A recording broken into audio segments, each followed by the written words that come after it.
Je crois que de mes plus beaux souvenirs de quand je devais avoir... Papa, regarde! Quel âge je devais avoir?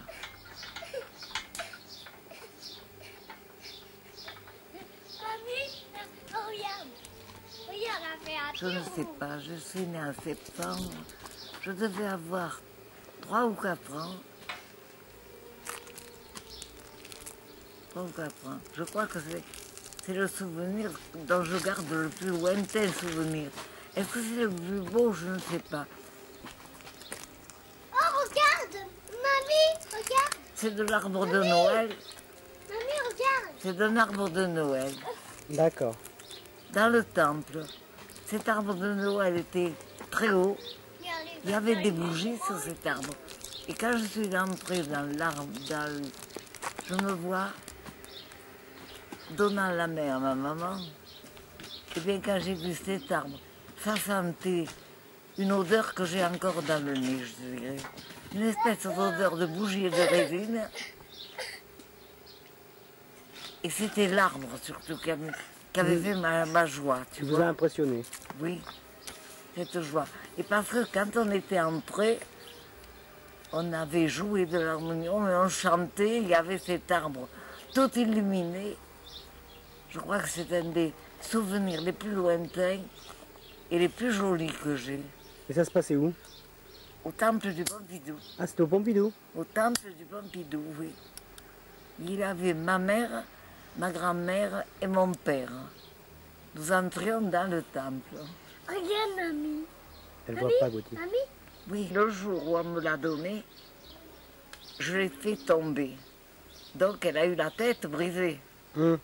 La tête brisée. Et, comment dire, je crois que ça a été une maladresse de la part de mes parents ou de ma mère, je ne sais pas.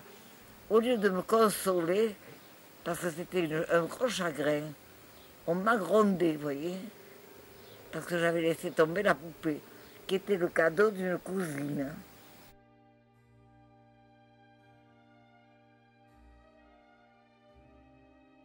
Si, c'était le cadeau qu'on m'avait Ah oui, que vous avez offert, oui. offert. Et comme mes parents avaient peur que la cousine ne soit pas contente, on m'a grondé. Et on aurait dû me consoler à ce moment-là. Je l'ai souvent dit à ma mère plus tard, que ça avait été une faute. Mais ça devait être plus tard que l'arbre de Noël, ça.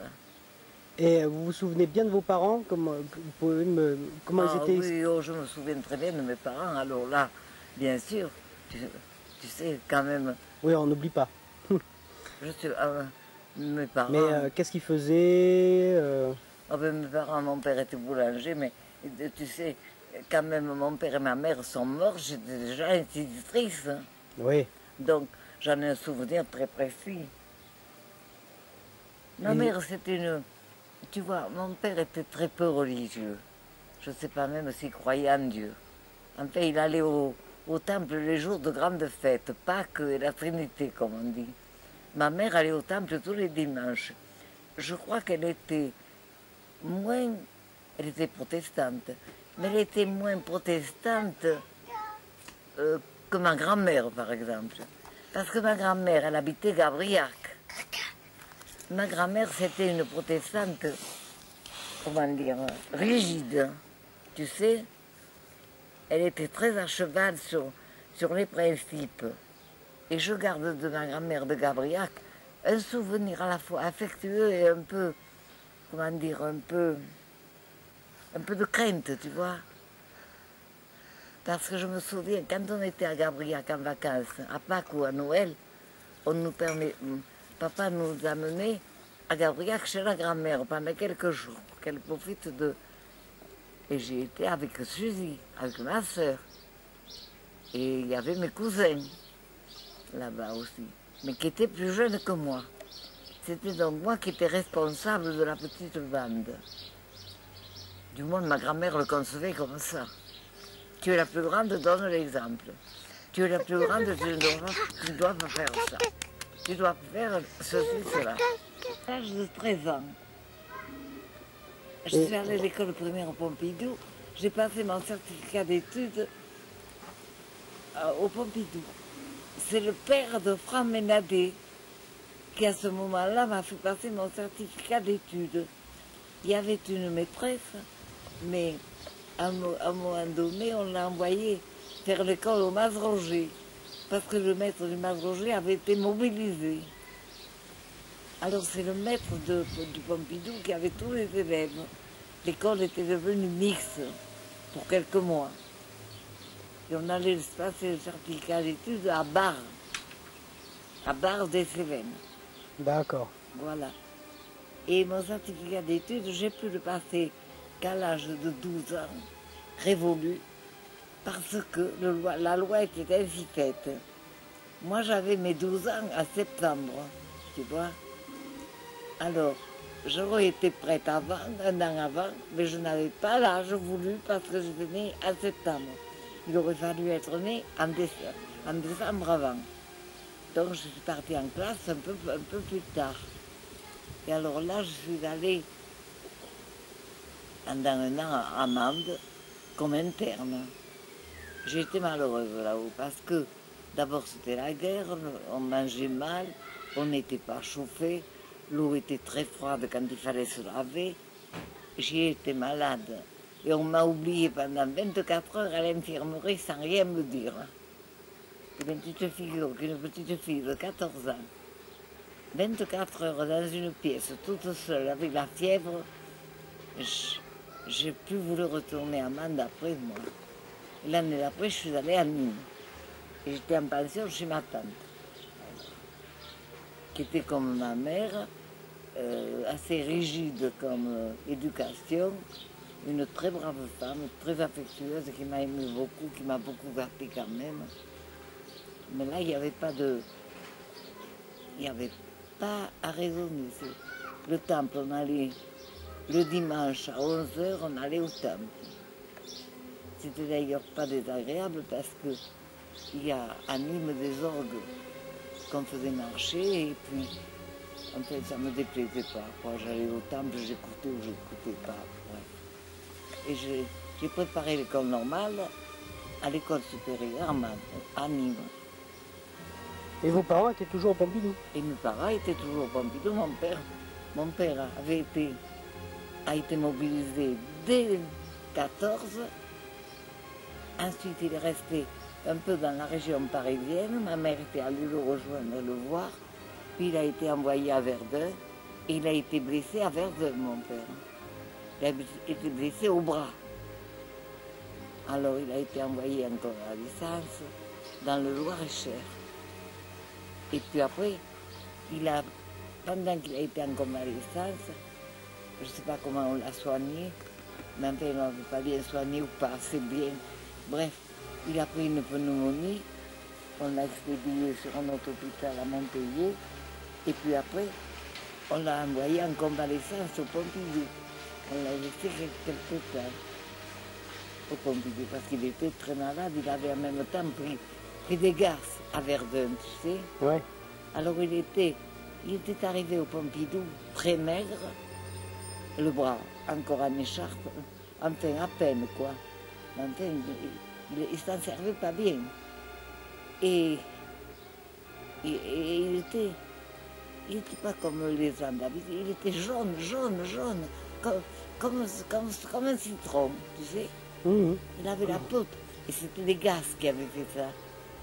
Alors à Montpellier, on lui avait donné 3 mois de convalescence au Pompidou. Et il a été bien malade là, à ce moment-là.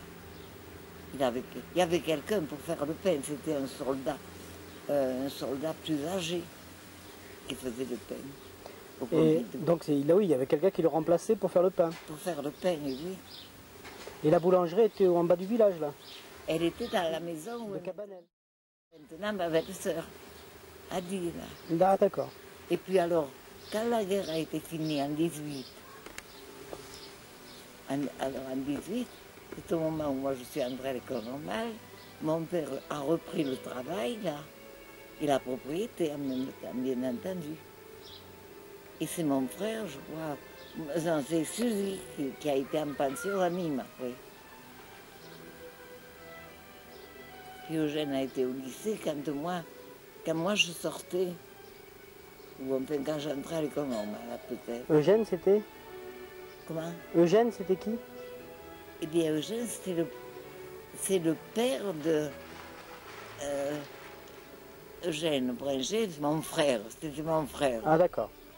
Donc vous aviez un frère et une sœur. J'avais un frère et une sœur. Ma sœur était mariée avec André Constant qui habitait Bourg-la-Reine. Et au Pompidou, comment c'était quand vous étiez, vous, adolescente? Comment c'était le Pompidou? Oh ben, c'était plus animé que maintenant. Il y avait beaucoup plus de jeunesse, tu vois. Enfin, il y avait les gens, nous qui étions en vacances, mais il y avait quand même davantage de jeunes et davantage de... Tu vois, moi, quand j'avais 10 ans ou 12 ans, je le disais l'autre jour, il y avait au Pompidou, il y avait un menuisier, c'était Pradel. Il y avait un tailleur, il faisait pas grand-chose, mais il faisait des pantalons quand même. Il habitait le balcon de chez les Almenès. Il s'appelait Armand. Il y avait un boucher. Ce boucher était à l'ancienne maison de Bouchité, celle qu'on achetait les... Et d'Eschelbauer. Voilà. Oui. Eh bien, il y avait une boucherie là. Il y avait une autre boucherie là, à l'ancienne épicerie de Galtier. Ils étaient bouchers et marchands de vin, là.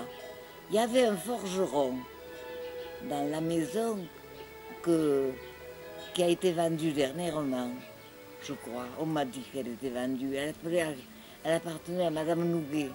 Il y avait une forge, là où maintenant il y a un garage, qui était à côté de l'ancienne épicerie de Galtier.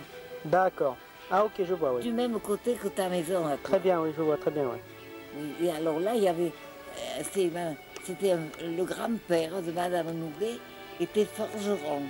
Il ferrait les chevaux, il faisait les roues de charrette, et il avait un ouvrier. Mais ça, c'est quand j'avais 12 ans, ça. Il y avait trois facteurs au Pompidou. Deux qui faisaient les campagnes et un qui faisait le village. Il n'avait qu'un jour de congé par an, c'était le 14 juillet. Il n'avait pas de congé. Avant 14, tu entends? Mmh. Ça, je m'en souviens très bien. Après, il y avait, alors donc, un autre facteur. Puis, il y avait à la maison de Bernard Cabanel. Tu vois où c'est? Oui, oui, très bien, oui. Eh bien, là, il y avait un café aussi. Et Oui, puis, on voit encore la pancarte un peu effacée sur le... Et puis après le café, il y avait la maison d'ombre, c'était le bureau de tabac, là.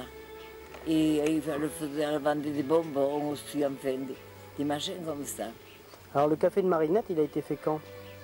Le café de Marinette c'est elle qui l'a ouvert, parce que ça avait été fermé pendant un certain temps.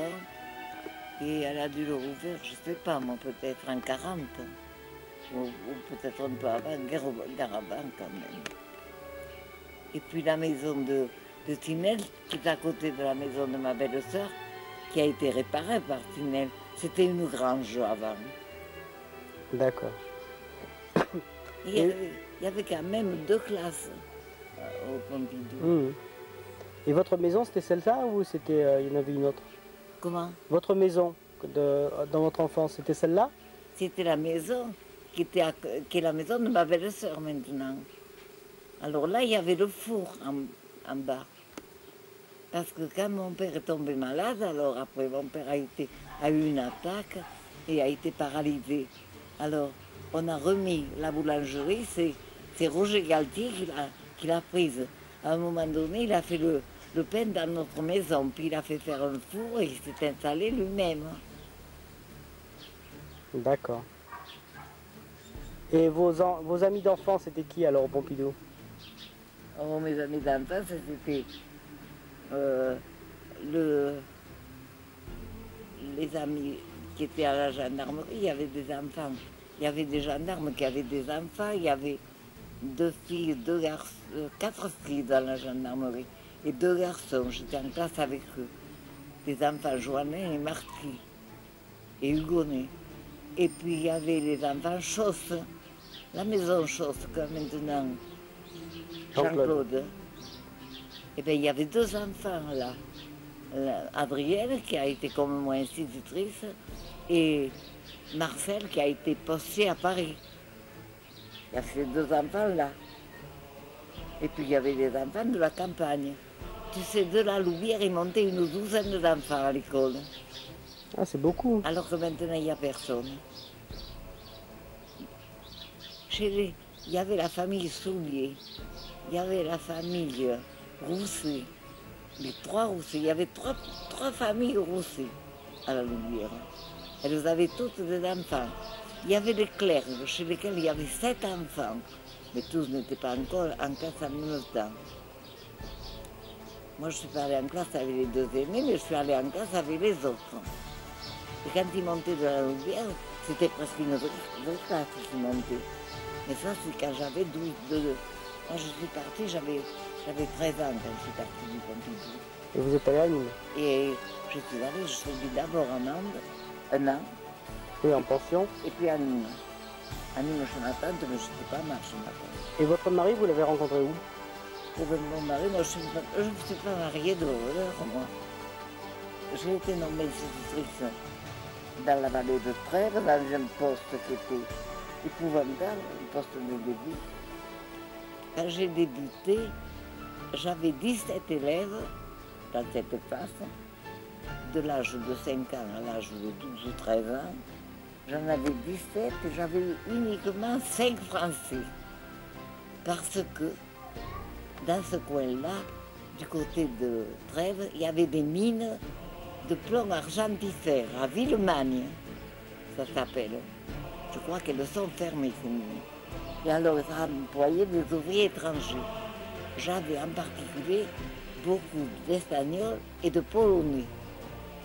Alors, il y en avait qui ne parlaient pas français. Quand l'inspecteur est venu pour la première fois à ma classe, il m'a dit, écoutez, madame, mademoiselle, apprenez surtout à lire au français, apprenez leur langue, essayez d'apprendre quelques mots de français à ceux qui sont étrangers. Tâchez de vous faire obéir. Moi, je ne peux pas vous donner beaucoup de conseils au point de vue pédagogique avec des enfants étrangers. Je ne sais pas comment vous leur apprendrez le français. Enfin, je leur avais appris quand même quelques mots. Ils n'étaient pas désagréables. Il y en avait quelques polissons, mais enfin pas bien quand même. Ils étaient un peu polissons, je vais te dire pourquoi, parce que j'exigeais qu'ils soient propres. Qu'ils aient les mains propres, qu'ils aient le visage propre. Et puis même, j'exigeais qu'ils aient les pieds propres. Parce que ça sentait pas bon dans les souliers. Alors je les obligeais à me montrer leurs pieds de temps en temps. Alors il y en a un qui avait inventé un système pour se laver les pieds. Il se déchauffait, il longeait la rivière, tu sais. Naturellement, ils ont pris des rhumes en se baignant les pieds pour se laver les pieds. Enfin, les parents n'ont pas été aussi exagérés, aussi mauvais que maintenant. Ils ont accepté, mais ce n'était pas une classe commode, tu peux croire. Alors j'ai débuté là. Je suis restée 1 an et demi et puis j'ai été mutée beaucoup plus bas. J'étais beaucoup mieux du côté de Valorose, dans une classe beaucoup mieux. Et voilà. D'accord. Et votre mari, vous l'avez rencontré où alors? Alors j'ai fait la classe pendant quelque temps, j'étais libertaire, j'allais à Nîmes de temps en temps, puis à un moment donné, l'inspecteur d'académie a créé ce qu'on appelait une semaine pédagogique pour les jeunes instituteurs. Alors nous avions des conférences à suivre à Nîmes pendant 3 jours. Et pendant ces 3 jours, on avait organisé des fêtes, en particulier un bal, qui avait lieu à ce qui est maintenant à Nîmes musée, du côté de ce qu'on appelle la chapelle des Jésuites à Nîmes. Je ne sais pas si tu la connais. Non. Il y a un musée archéologique maintenant, c'est une très belle salle. Alors là, la jeunesse de l'époque, je crois que c'était les instituteurs, avaient organisé une fête après les conférences, quoi. Alors, il s'est trouvé que des amis mariés nous ont rencontrés. Moi, j'étais avec eux, j'étais avec un couple marié, un couple d'instituteurs. Et on devait aller au bal, à ce bal du soir. J'habitais le même quartier qu'eux, ou à peu près, parce qu'ils étaient chez leurs parents aussi, pour les fêtes. Et sur le boulevard, on a rencontré un jeune homme. Et alors, comment? Mais tu ne connais pas Germain? Mais tu ne connais pas Germain Abrégé? Non. Et vous ne connaissez pas René Coulon, mais vous ne vous êtes jamais rencontrés, non? Et vous habitez presque le même quartier à Nîmes. Alors, en effet, on a fait le chemin ensemble. Et le soir, il me dit, ben, à ce soir. Je vous rencontrerai ce soir. Naturellement, à ce moment-là, on ne se tutoyait pas. Et je lui dis, ben oui, entendu, je vous me rencontrerai ce soir. Mais où je vous rencontrerai? Oh, ben, il me dit, écoutez, je serai à tel endroit, à telle heure, on ira à la fête ensemble. Et ma tante me dit, et quand est-ce que tu rentreras? Oh, je lui dis, je rentrerai chez Germaine Lager, parce que Germaine devait y venir, et j'irai coucher avec elle.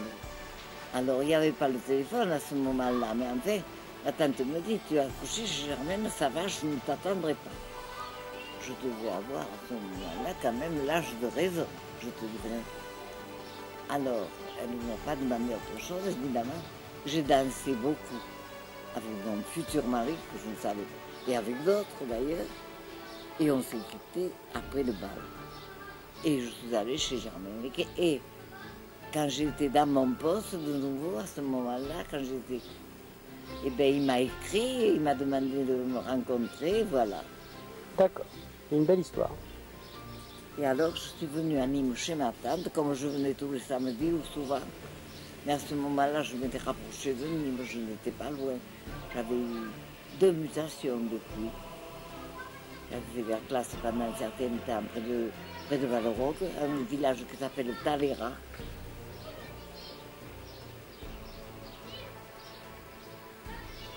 Et j'ai continué donc pendant 1 an, mon mari m'a écrit, enfin on s'est rencontrés à Nîmes très souvent, et puis on s'est mariés. Voilà.